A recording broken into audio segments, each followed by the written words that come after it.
సంక్షేమం లేదు, అభివృద్ధి లేదు. కేవలం ఈ రాష్ట్ర ప్రజలందరూ కూడా చూస్తూ ఉన్నారు ఒక కక్ష రాజకీయాలు.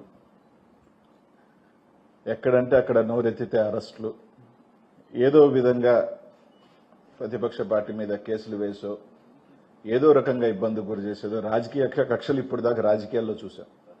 కానీ మొట్టమొదటిసారి అధికారులను కూడా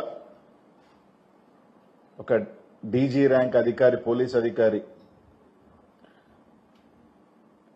ని, మాజీ ఐఏఎస్ని, వీళ్ళందరినీ కూడా ఏదో రకంగా కేసులు ఇరికిచ్చి ఒక కక్ష రాజకీయాలు మొట్టమొదటిసారి భారతదేశంలో ఎక్కడా లేని విధంగా ఈ రాష్ట్రంలో మనందరం కూడా కక్ష రాజకీయాలు చూస్తా ఉన్నాం.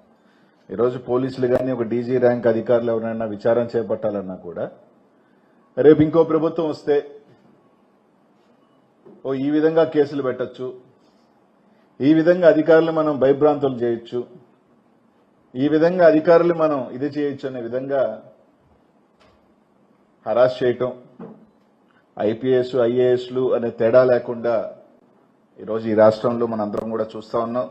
ప్రజలందరూ కూడా ఖచ్చితంగా కూడా ఏ విధంగా ఈరోజు రాజకీయ నాయకులకు పరిమితమైన ఏ రోజు అధికారుల దాకా కూడా ఈరోజు వేధింపులు, కక్ష రాజకీయాలు జరుగుతున్నాయనేది కూడా ఈ రాష్ట్రంలో అన్ని కూడా మనందరం కూడా చూస్తా ఉన్నాం. ఎక్కడా కూడా అన్ని బేస్లెస్ అలిగేషన్స్ వేసి ఏది కూడా ఒక ప్రాపర్ అలిగేషన్ లేకుండా, ఎక్కడా కూడా ఒక ప్రాపర్ అథెంటికేటెడ్ ఎవిడెన్స్ అన్ని లేకుండా ఈరోజు రాష్ట్రంలో అందరూ కూడా చూస్తా ఉన్నాం. ప్రజలందరూ కూడా ఈరోజు ఇప్పటికే ఎందుకు అధికారం ఇచ్చాం వీళ్ళకి, కేవలం కక్ష రాజకీయాల కోసమేనా, రెడ్ బుక్ రాజ్యాంగం కోసమా ప్రజలందరూ కూడా ఆలోచన చేస్తా ఉన్నారు.